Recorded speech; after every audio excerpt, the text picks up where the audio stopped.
It's all his fault.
We have a 2-minute warning on the briefing. 2-minute warning on the briefing. Thank you.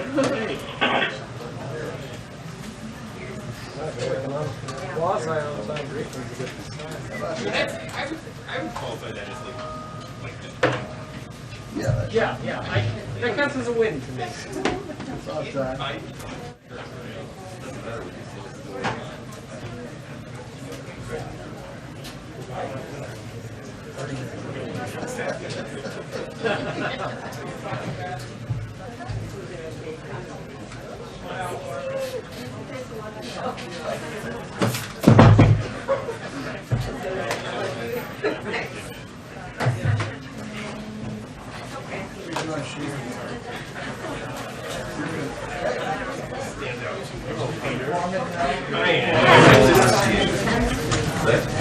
Missing Peter Ducey today. That means Dad. Jackie. Hi. You have. Sorry. That will be the test. Is this your too? Hot question. Yes. Yeah. A lot of us have some hot questions. The overall theme is you're feeling advanced. I'm dead. You guys still have a lot more Pleasure to re-meet you. better off. Pleasure to re-meet you. Did he give you my card? I'll take another one. For the Israel News Service as well. I think Thank Israel keep Bill abandoned. Thank you very much. Hamas Keep card. this. Hamas and Taliban are very similar.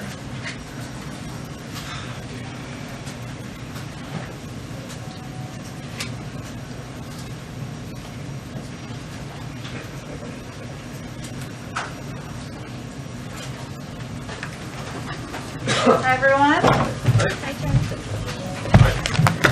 So joining me today is our National Security Advisor, Jake Sullivan, who will provide an update on Afghanistan and then take some of your questions. And with that, I'll turn it over to Jake. Thank you, Jen, and hello, everybody. I'm going to start with just an update in terms of the President's engagement today in engaging with his national security team, and then make a few comments broadly on the situation, and then I'll be happy to take your questions. This morning, the President spoke with his military commanders for an operational briefing on the security at the Hamid Karzai International Airport, commonly known as HKIA.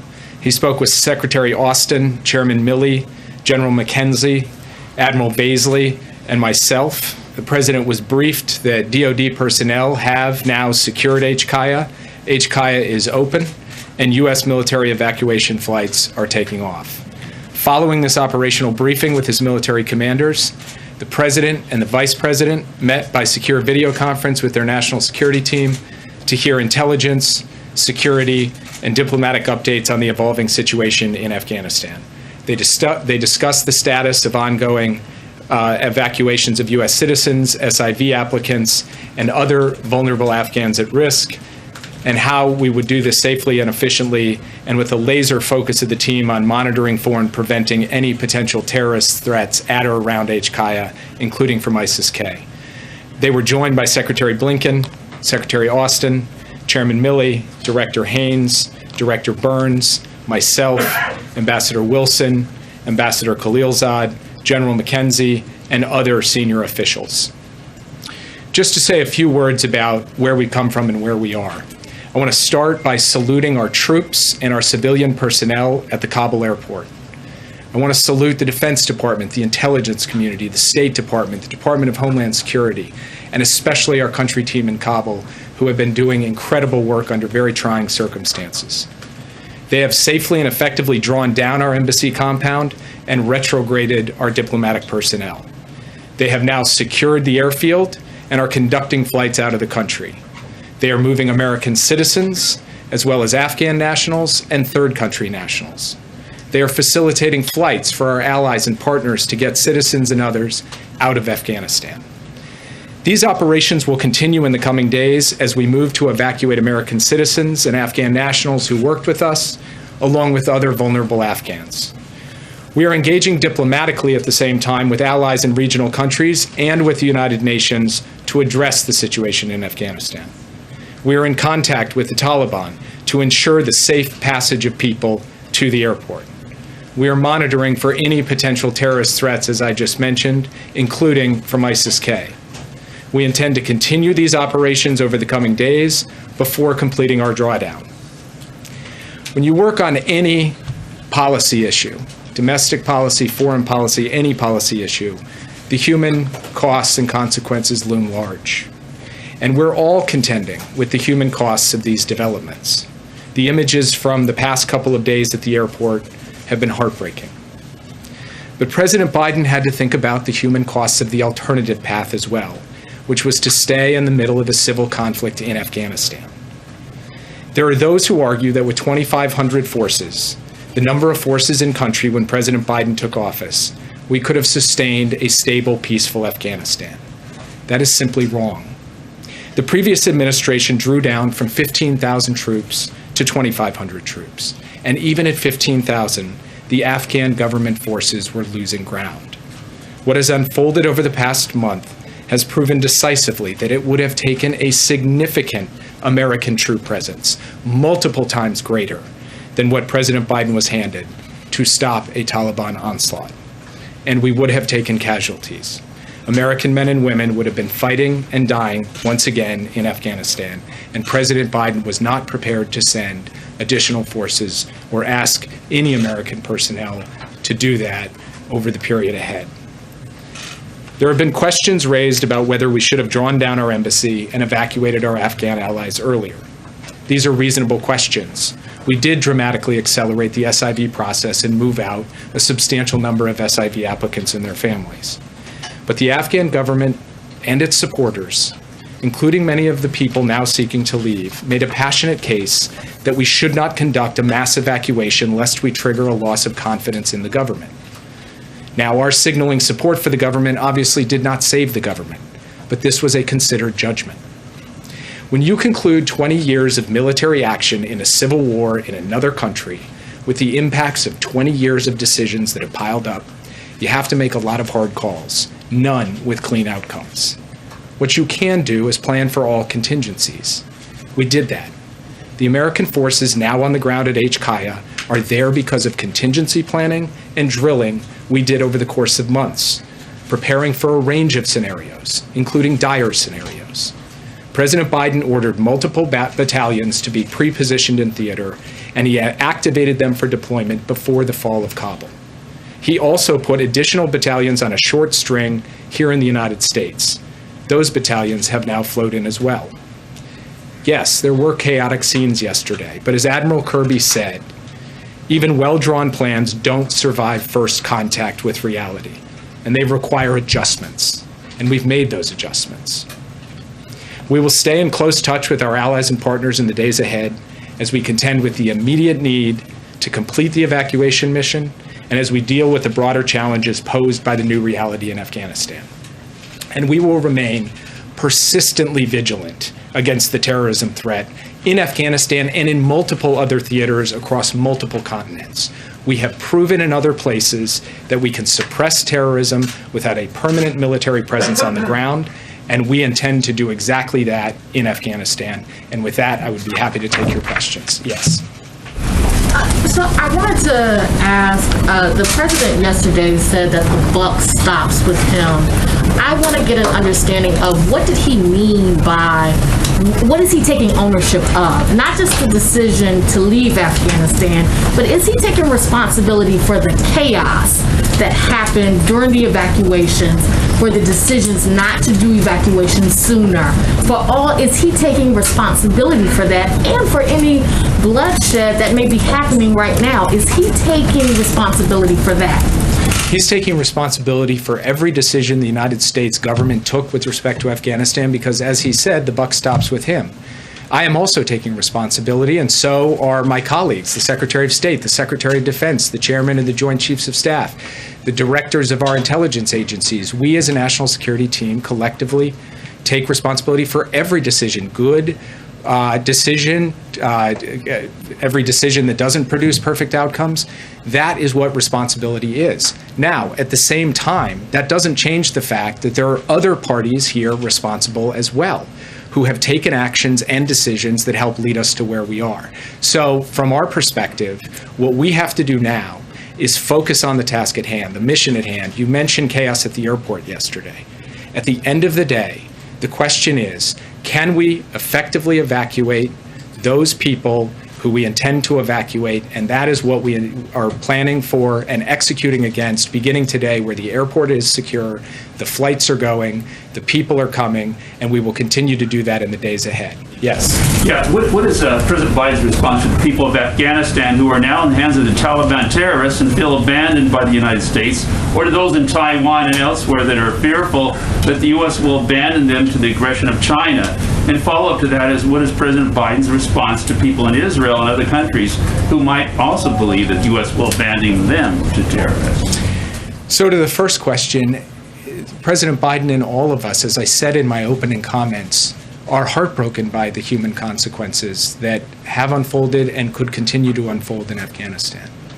We believe passionately in human rights and human dignity, and we want to work with the international community to advance that wherever we can. But President Biden was not prepared to have American men and women continue to fight and die in the civil war of another country in order to achieve that. We will use every other tool at our disposal to achieve that, and we will do so day after day, month after month in the period ahead on behalf of the people of Afghanistan. To your question about allies, we gave 20 years of American blood, treasure, sweat, and tears in Afghanistan. We gave them every capacity in terms of training and equipment to stand up and fight for themselves. And at some point, it was the time for the United States to say that the Afghan people had to stand up for themselves. We believe that our commitments to our allies and partners are sacrosanct and always have been. We believe our commitment to Taiwan and to Israel remains as strong as it's ever been. Keep in mind that with respect to Afghanistan, we said back in 2011 that we would be out in 2014. We stayed another 7 years, far and above and beyond the commitment that we made more than a decade ago. And the last thing that I would say is that President Biden is laser focused on accomplishing the core national security objectives of the United States. And when it comes to Afghanistan, that was getting bin Laden and degrading al-Qaeda. We accomplished that, and he believes it was time for our troops to come home. Yes. So just now, Jake, you described a kind of choice that the president, that was in front of the president.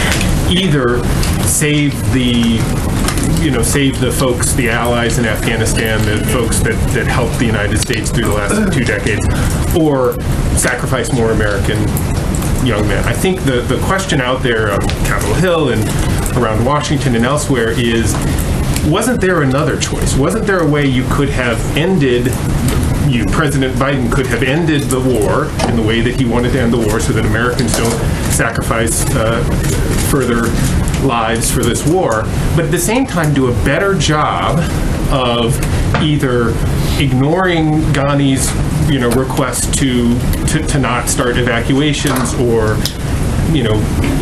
figuring some way that we wouldn't end up in a situation where there's masses of people crushing through the airport, and the execution of the last 4, 5, 6 days that has seemed to just about everybody as not is not the way a competent administration, not the result that a competent administration has in the end. So isn't that a false choice, and why couldn't you do both? So first, what I would say is that we were clear-eyed going in when we made this decision that it was possible that the Taliban would end up in control of Afghanistan. We were clear-eyed about that. Now, as the president said in his remarks yesterday, we did not anticipate that it would happen at this speed, though we were planning for these potential contingencies. The reason I say that at the outset, that we knew it was possible they could take over, and that had to be built into our calculus in making the determination, as the president did, to draw down our forces, is because once the Taliban came into Kabul, we were going to be faced with a situation, no matter if there were still U.S. troops on the ground or no U.S. troops on the ground, of dealing with a significant number of people wanting to come to an airport to try to get evacuated. I'll give you an example. We communicated with American citizens for weeks, telling them to get out of the country. We offered financial assistance for those who wouldn't be able to afford to get on flights themselves. Many chose to stay right till the end, and that was their choice. We now are faced with a circumstance where we have to help evacuate those. That's our responsibility as the U.S. government. But the point I'm making is that when a civil war comes to an end with an opposing force marching on the Capitol, there are going to be scenes of chaos. There are going to be lots of people leaving the country. That is not something that can be fundamentally avoided. And so while it is a point for reasonable debate, in my view, as to how to think about the right moment to signal a complete loss of confidence in a government or not, and which is going to lead to more suffering and death or not.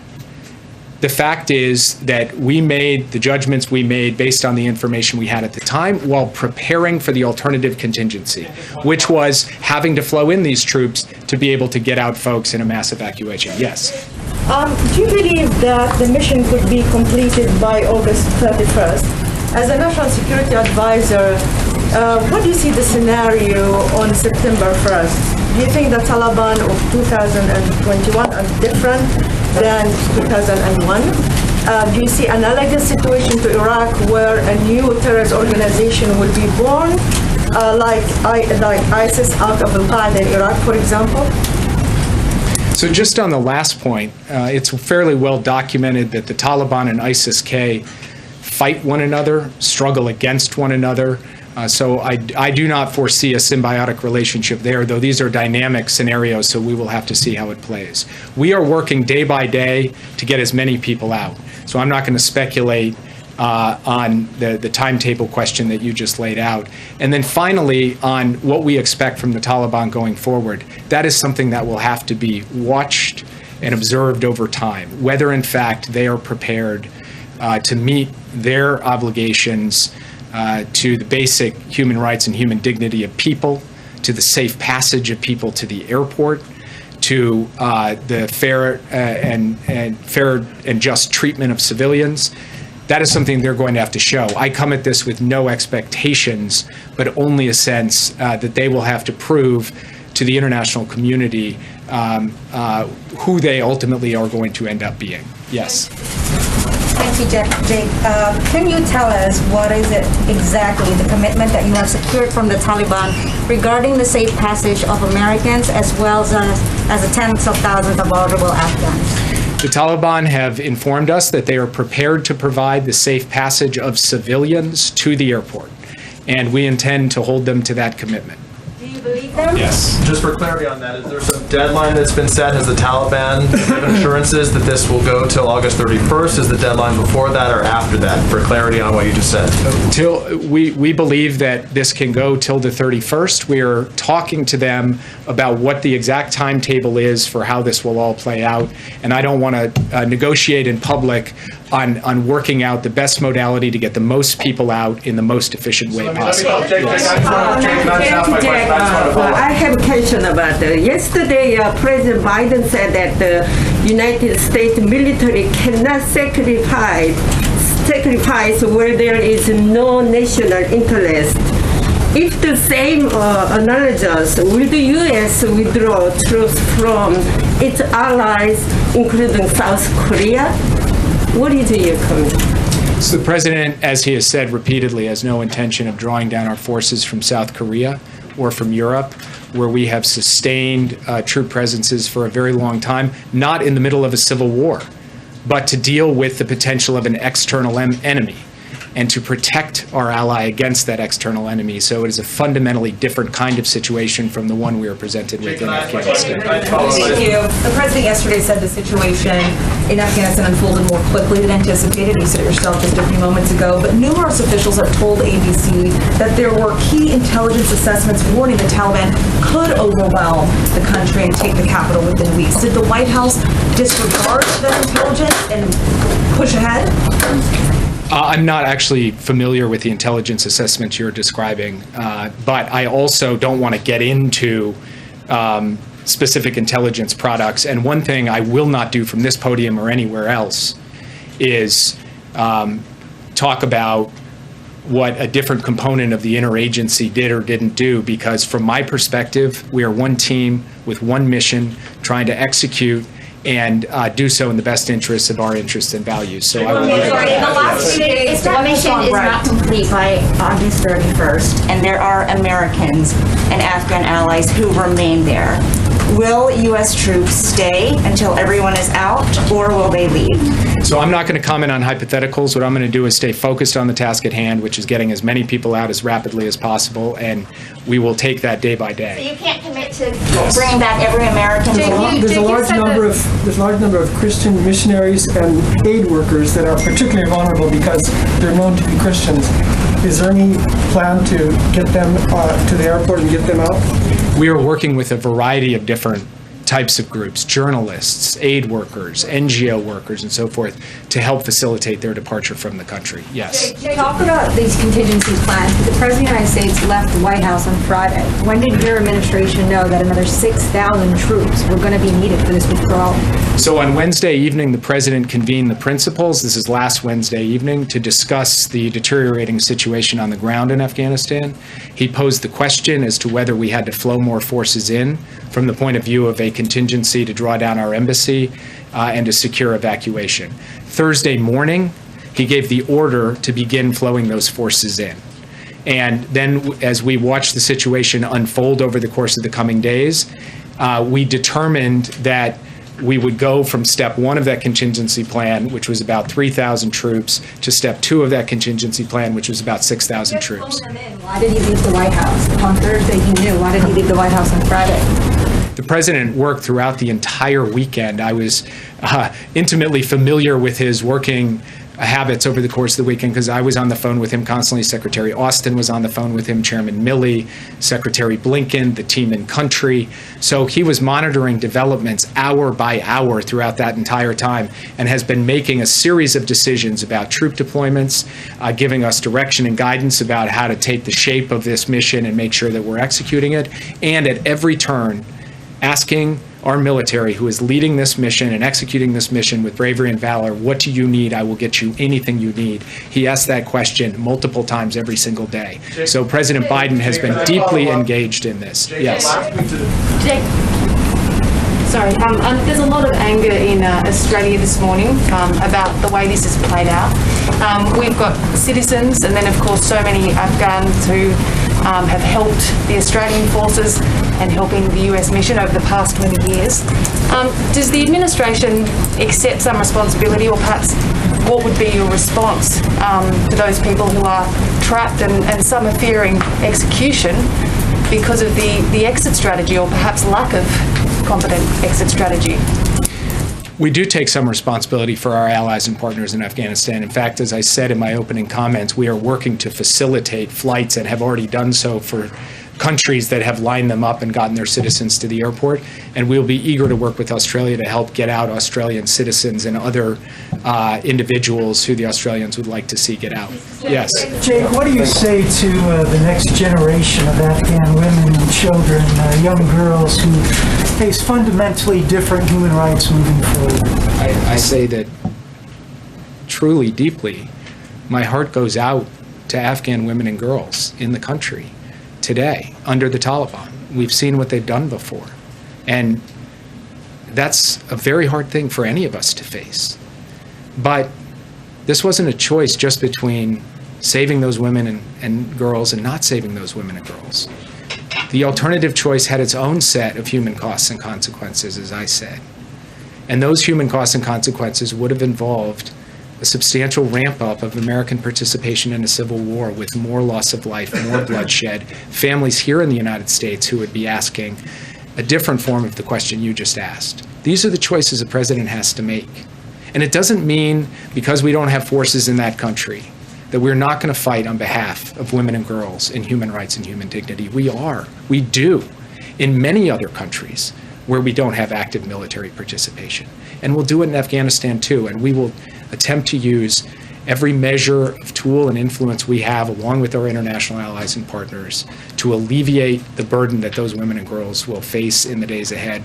We are absolutely, resolutely committed to that. Yes. Do you recognize the Taliban as the legitimate governing power in Afghanistan now? Right now, there is a chaotic situation in Kabul where we don't even have the establishment of a governing authority, so it would be really premature to address that question. Ultimately, it's going to be up to the Taliban to show the rest of the world who they are and how they intend to proceed. The track record has not been good, but it's premature to address that question at this point. Yes. You said that the Taliban is committed to safe passage to the airport, but our reporting is that they've set up checkpoints outside the airport. People are being beaten and whipped when they try and cross these checkpoints, and that some of the evacuation flights are leaving nearly empty as a result.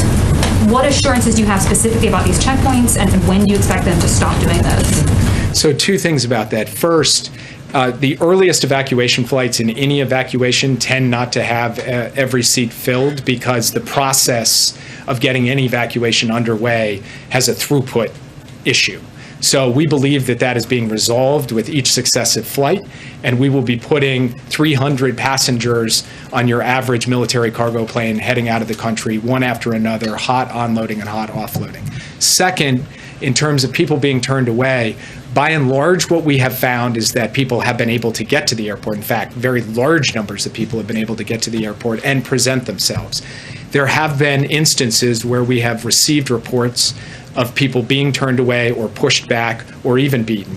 We are taking that up in a channel with the Taliban to try to resolve those issues, and we are concerned about whether that will continue to unfold in the coming days. As things stand right now, what we are finding is that we are getting people through the gate, we are getting them lined up, and we are getting them on planes, but this is an hour-by-hour issue, and it's something we are clear-eyed about and very focused on holding the Taliban accountable to follow through on its commitment. Yes. Jake, thanks so much. You've talked about your confidence in the contingency planning.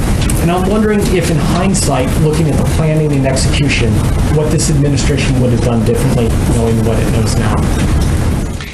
It's a good question, and it's one that we will conduct an extensive hot wash, as we say. We'll take a look at every aspect of this from top to bottom. But sitting here today, I'm spending every hour I have focused on how we execute the mission we have before us, which is getting all of these people out. Yes. Okay, two questions for you. One, has the president spoken to any other world leaders since Kabul fell to the Taliban? Sorry, I was looking at the wrong person.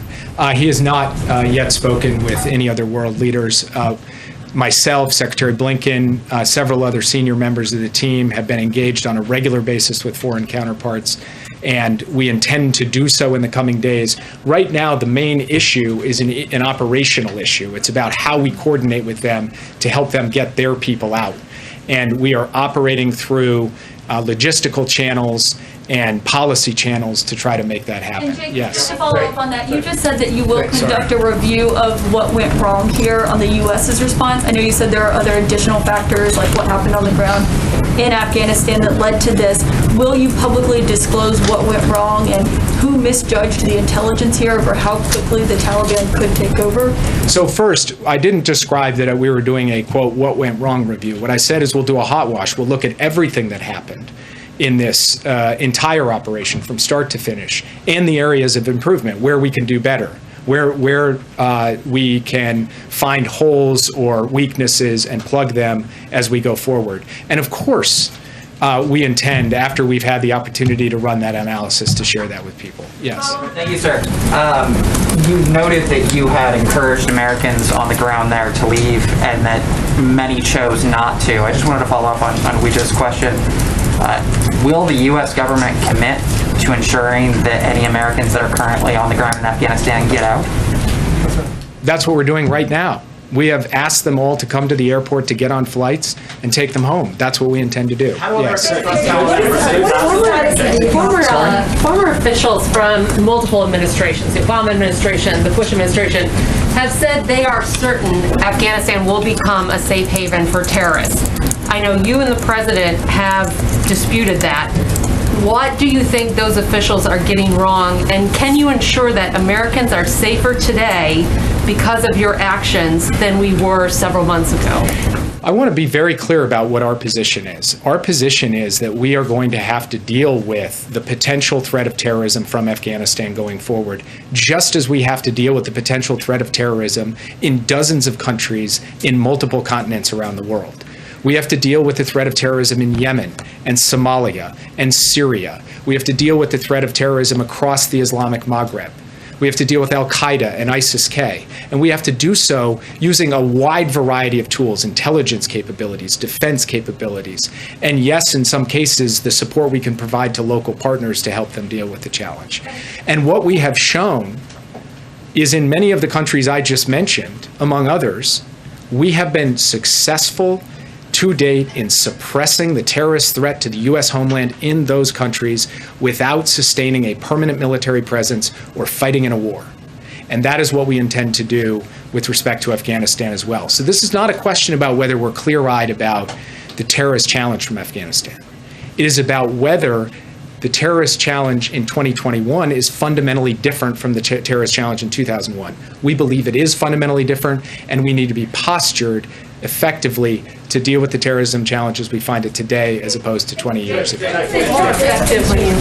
Just wondering, can you shed light on the decision to leave behind Blackhawks and other equipment, how that fits in with the contingency plan the U.S. had? Leave behind Blackhawks and other equipment. Why give the Taliban access to state-of-the-art equipment that they could either use to bolster their own defenses or sell off to other countries? This is, I think, a very good example of the difficult choices a president faces and a Secretary of Defense and a Secretary of State and a National Security Advisor face in the context of the end of a 20-year war. Those Blackhawks were not given to the Taliban. They were given to the Afghan National Security Forces to be able to defend themselves at the specific request of President Ghani, who came to the Oval Office and asked for additional air capability, among other things. So the president had a choice. He could not give it to them with the risk that it would fall into the Taliban's hands eventually. Or he could give it to them with the hope that they could deploy it in service of defending their country. Both of those options had risks. He had to choose, and he made a choice. And from the point of view of that particular narrow example to a much wider range of examples that we contend with, at the end of the day, what the president has focused on all the way through here is trying to take the information that's been presented to him, the risks, costs, and benefits, and make decisions that were in the best national security interests of the American people. He has tried to do that. He talked about that at length yesterday. And from that perspective, he believes the decision he made in this context was the right decision. Yes. Thank you. The president has not been shy about undoing many of the previous president's policies, many of them. Why not undo this one, particularly since the Taliban have abrogated already what they agreed to back in Doha with President Trump? You're referring to the agreement that President Trump made with the Taliban in February of 2020, which set a deadline, be out by May 1st, 2021. Walking away from that was not just kind of a cost-free proposition for the United States. On May 2nd, the Taliban offensive was going to start. The Taliban onslaught was going to happen. And the question facing the president was, would increasing numbers of American troops be in the teeth of that offensive, or would we draw it down and try and give all the capabilities necessary for the Afghan government and the Afghan army to step up to that? That is the decision that he took. That is the situation that he was placed in with a mere 2,500 troops in country when he took over. This was a choice between dramatically ramping up forces to fight or drawing them down to end our military involvement, and that's the choice that he made. Yes. Jake, the president said yesterday that he urged Afghan leaders to engage in diplomacy and seek a political settlement with the Taliban, but, quote, this advice was flatly refused. Does the president feel he had a willing partner in President Ghani? Look, I would just say the president was reporting the facts as they unfolded. I'm not going to characterize anything about President Ghani at this point, who is no longer a factor in Afghanistan, and I don't think there's much merit in me weighing in more deeply on him. Yes. Mr. Sullivan, sorry to labour the point here, but we're speaking to Afghan citizens who supported the American mission in Afghanistan, who are now terrified for their lives. Can you confirm that when it gets to August 31st and your troops leave, will you abandon them or will you stay and save them? Our plan is to safely evacuate the people who worked with the United States, who are eligible for special immigrant visas, which is a generous program set up on a bipartisan basis by our Congress. We have identified those individuals and families. We are making provision to have them come to the airport and get on evacuation flights out of the country. That is what we are going to do between now and the end of the month. Yes. Thank you, Jake.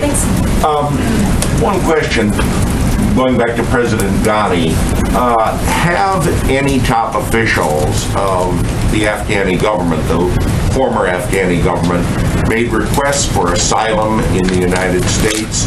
And would President Ghani and Vice President Abdullah, among others, be welcomed in the U.S.? I'm not familiar with any such requests, and I'm not going to get into hypotheticals. Yes. Thanks, Jake. With the president at Camp David, can we, the American people, expect to hear from him in the coming days as the operation to get people out continues?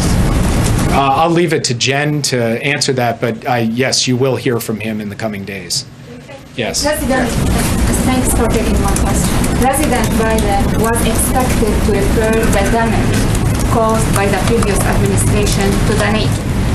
The way the withdrawal was carried out added new strength to the alliance. How severe is this damage, and what you would tell your allies? President Biden has a long and deep history of solidarity and commitment to the NATO alliance. His commitment to Article 5 is rock solid and sacrosanct. We just had a very successful NATO summit where we committed to a new strategic concept and a new way forward on the emerging threats we're going to face. He believes in his personal bonds with the leaders of NATO, and he believes in the institutional bonds between the United States and NATO. And I would just note also that our Secretary of State and our Secretary of Defense went to repeated ministerial meetings at NATO for consultations on this decision, and ultimately secured an agreement of the North Atlantic Council for it to be carried out along the timetable that was laid out. All of the allies signed up to that. What the president also committed to was making sure that every last NATO troop on the ground in Afghanistan, and there were more NATO troops in Afghanistan than American troops when Joe Biden took office, would get out safely and securely without incurring a single casualty, and he executed that. And then finally, he's committed to facilitating the flights of our NATO allies and partners to get their civilians out and to get others out. And he is in the process of doing that. In fact, planes from NATO countries have landed and taken off with their personnel over the course of the past 24 hours. I think your previous answers are not enough to assure U.S. allies and partners, because first Korean War broke out as a civil war. If the United States commit only to places that without civil war, how can you ensure allies that United States will defend them in a crisis that can describe as a civil war. For example, if the People's Republic of China attacks Taiwan, the Chinese can argue that it is a civil war among the Chinese, and how can you justify the U.S. involvement in Taiwan and South Korea? And I also understand the United States did not want to make a sacrifice, but at the same time, leadership requires a sacrifice. And how can you just claim to be a global leader without making sacrifice? So I want to start where your question ended, because the United States made an extraordinary sacrifice in Afghanistan. 2,448 Americans lost their lives in Afghanistan. Tens of thousands of Americans were injured in the war in Afghanistan over 20 years, trying to help that country stand up and being able to defend itself. The United States spent more than $1 trillion of its resources in Afghanistan. The amount of sacrifice and solidarity and commitment to Afghanistan, to trying to give it a chance, was immense. And it wasn't just the United States. Many other countries joined us and had their own sacrifice. Excuse me, let me just finish answering the question. And so the idea that there was a lack of sacrifice on the part of the American people is belied by the rows of headstones over at Arlington National Cemetery, where people have come home. When it comes to Taiwan, it is a fundamentally different question in a different context. And so from our perspective, what we need to focus on, well, I'm sorry, if I'll take the next question if you won't let me answer. Yeah. So what's your take on the conference earlier by the Taliban, especially the comments that they made about protecting women's rights? Do you have any trust in the fact that they're going to hold up to that? Like I've said all along, this is not about trust. This is about verify. And we'll see what the Taliban end up doing in the days and weeks ahead. And when I say we, I mean the entire international community. Yes. The Biden administration has talked a lot about evacuating American and Afghan who helped the U.S. in the war, but there were many foreign nationals, including many Africans who were there. What's the administration doing to evacuate them safely? So the United States is also focused on helping third country nationals get out of the country safely. Yes. Back in the spring, you and several administration officials committed that civilian and humanitarian aid would continue into Afghanistan. Now that the Taliban has taken over the government, does that just completely stop? Is there a possibility that that would restart at some point? We will have to take a hard look at how we proceed with on any basis at all. And as I said to one of your colleagues earlier, it's premature to answer those questions. That's something we will have to take a look at after we get through the immediate task of this mission. Yeah, at the back. What is the status of the Afghan security forces and the U.S. relationship with them? I'm sorry, can you repeat the question? The Afghan security forces and the U.S. relationship with them. The Afghan security forces appear to have essentially,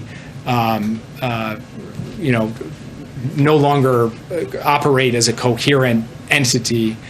They essentially have given way to Taliban physical security control over the major population centers. Yes. Relationship with them.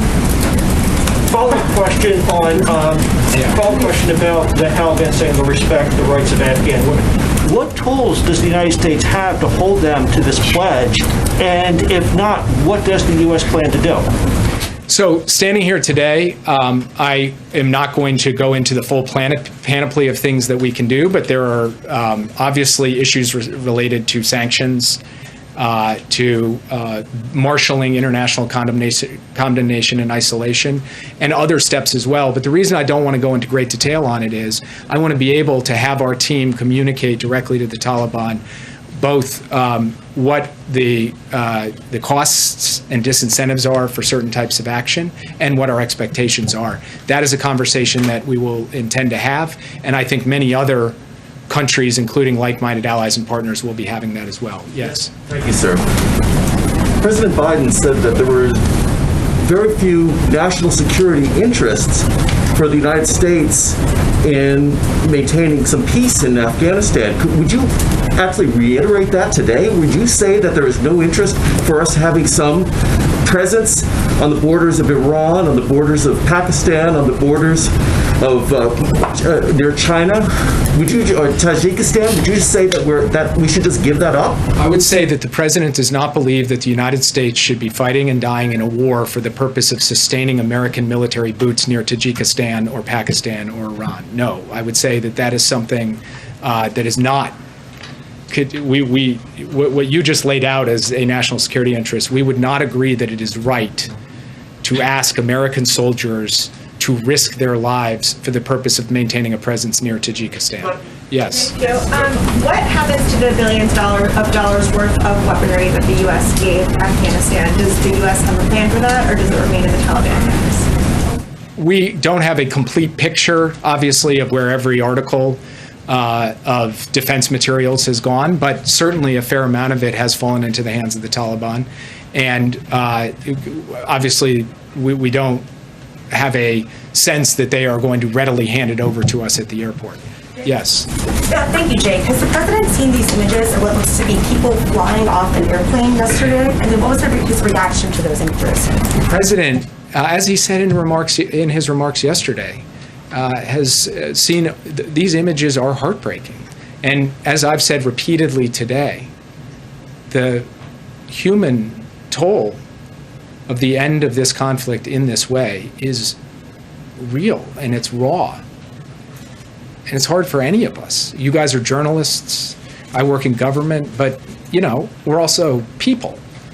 And this is tough stuff. There's no doubt about it. But these are hard choices too. And at the end of the day, the president had to make a hard choice about whether to avoid some of those human costs. The United States continues to send thousands of troops to fight, and some of them die and take casualties. That is the decision that he was not prepared to take. Yes. Thank you, Jay, for the question. I just want to get your reaction to the Special Inspector General report on Afghanistan. I know this was planned before the fall of Kabul, but I just want to get your response to that. And also, how are you going to ensure that Americans and other people, refugees perhaps, have safe passage to the airport? I know you talked about securing the airport, but how are you going to ensure that they can actually get there? So as I said before, we have been working, engaging, coordinating with Taliban elements on the ground to ensure safe passage. We will continue to work that issue day by day until we've completed our mission. And what was your first question? Your reaction to the Special Inspector General report on the Afghan reconstruction that basically essentially said that administrations were not prepared to come up with a concrete plan for the reconstruction of Afghanistan. Look, one of the findings of that report was that 20 years, hundreds of billions of dollars spent, huge number of forces trained, huge amount of capabilities provided, huge amount of advising and assisting, and you had a security force that at the end of the day was not prepared with the will to stand up and fight for itself. And that is the collection of decisions taken over the course of many years. Yes. Jake, thank you. While we have you, can you address the situation in Haiti? 2 questions regarding that. Will a U.S. military presence be necessary to secure the road between Port-au-Prince and the disaster zone for humanitarian aid? And then secondly, does the earthquake in Haiti affect the administration's view that elections should be held there this year? So on the second question, it's too early to tell what the impact on the political process of the earthquake is. We are in the process of assessing that. On your first question, right now what we're focused on is getting a USAID DART team. It's been deployed out and active in helping address this. We've got U.S. Coast Guard elements, and Southcom has mobilized with logistical and other support to be able to provide the kind of emergency response that is necessary in a human tragedy and catastrophe like this. There are no current plans to speak of to deploy U.S. military personnel to Haiti. Yes. I'll make this the last one. Thank you. You said it's too early to say whether the U.S. will recognize the Taliban as the government of Afghanistan. Are there any steps you're taking in the meantime around sanctions or foreign currencies or anything? Is there a chance that if they do take power, that they'd be able to tap into quite a fair bit of money that the U.S. might want to head off the possibility of? Are there any steps you're taking in that regard, sort of preventatively, I suppose? We're working on those options right now. I don't want to get ahead of the president's decision-making on them, and I'll leave it at that. If you are working on those options, doesn't then that speak to a doubt that you might ever recognize them? If you don't ever recognize them, how can you ensure that the president's promise of aid continuing to the Afghan people will be enacted? Well, so I don't want to get into hypotheticals, but I would point out that there are a range of different diplomatic relationships the United States has with countries around the world, including some very difficult or non-existent relationships with governments where we still provide forms of aid to people. And I will leave it at that because we're not at a point yet where we can speak directly to how things will play out in Afghanistan, but that's at least a partial answer to your question. I know you guys have many more questions, but I think probably your patience with me is also wearing a bit thin. So I will leave it at that and get back to work. Thank you. Take my questions. Thank you. COVID safe. I just have a couple of additional updates for you. Some of which was provided by the Department of Defense this morning, but I wanted to make sure you all had this information as well. As you may have seen, the airport, and as Jake noted, is currently open for military flight operations as well as limited commercial flight operations. And throughout the night, 9 C-17s arrived delivering equipment and approximately 1,000 troops. Additionally, 7 C-17s have departed. These flights lifted approximately 700 to 800 passengers, and we can confirm 165 of these passengers are American citizens. The rest are a mix of SIV applicants and third country nationals. And I would also note that in addition, the intention is to have additional flights out this morning. There's obviously going to be operational updates that will be provided on a regular basis by the Department of Defense. But as you saw them brief out, our focus over the last 24 to 48 hours has been securing the airport and ensuring that we can begin to expedite flights of both American citizens, SIV applicants, and others out. I also just wanted to note that this morning on a different topic, Biden administration officials joined a meeting of the U.S. Conference of Mayors to discuss our eviction prevention efforts. CDC Director Rochelle Walensky provided an update on the state of the pandemic, and Associate Attorney General Vinita Gupta reiterated ways that mayors across the country can work closely with state and local courts to set up eviction diversion programs in their city. This meeting is just the latest in our efforts to communicate and work with local officials to ensure we're getting assistance out to keep people in their homes. I know we've been here a while, but I know there are lots of topics out there. Go ahead, Josh. Thanks, Jen. With regard to the booster shots, how many shots does the U.S. have available for boosters? And will supplying boosters have any impact on U.S. vaccine donations around the world? So let me first note that tomorrow the COVID-19 team and our health and medical experts will host a briefing and we'll discuss next steps as it relates to boosters.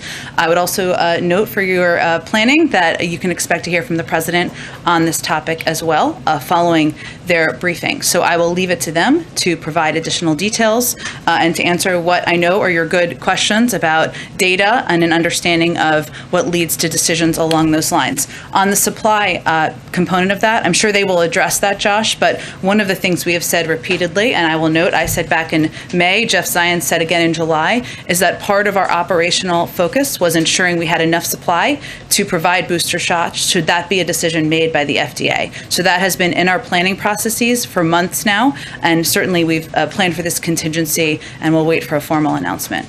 Does the President plan and the First Lady plan to get booster shots?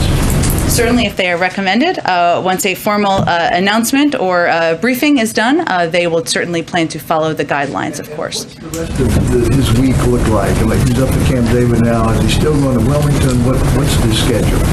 Well, I think Rachel asked this earlier, so the president will return to the White House. I don't have an exact time for you, but tomorrow he will both be doing an interview with George Stephanopoulos for ABC, and he will also, of course, I'm certain, be speaking to the situation on the ground in Afghanistan. He'll also be delivering some remarks on COVID as well. In terms of additional portions of the schedule next week, we're still working those through, so I don't have an update for you at this moment in time. Go ahead. Thank you. On COVID, is the White House concerned that moving forward with boosters could make it that much harder to get more unvaccinated Americans to get that initial shot?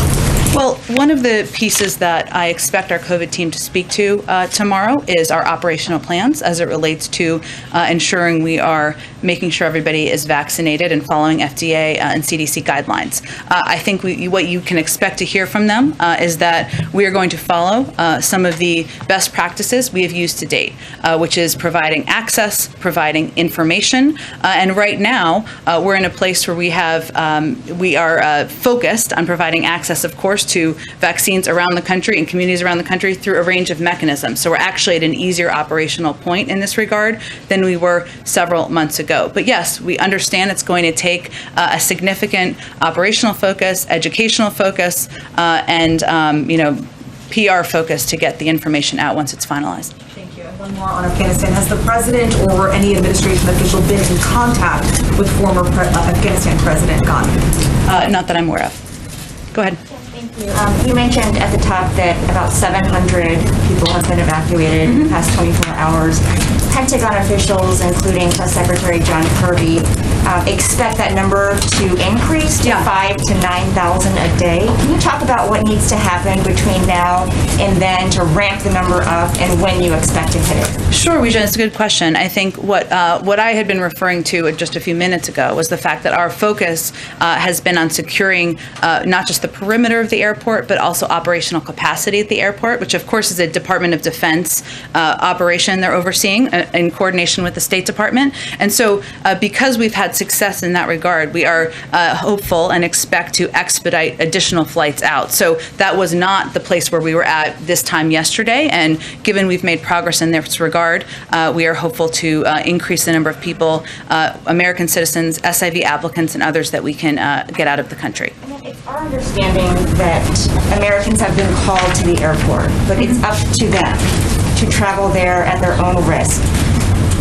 Why isn't the U.S. providing any support, any transportation for them to get to Kabul?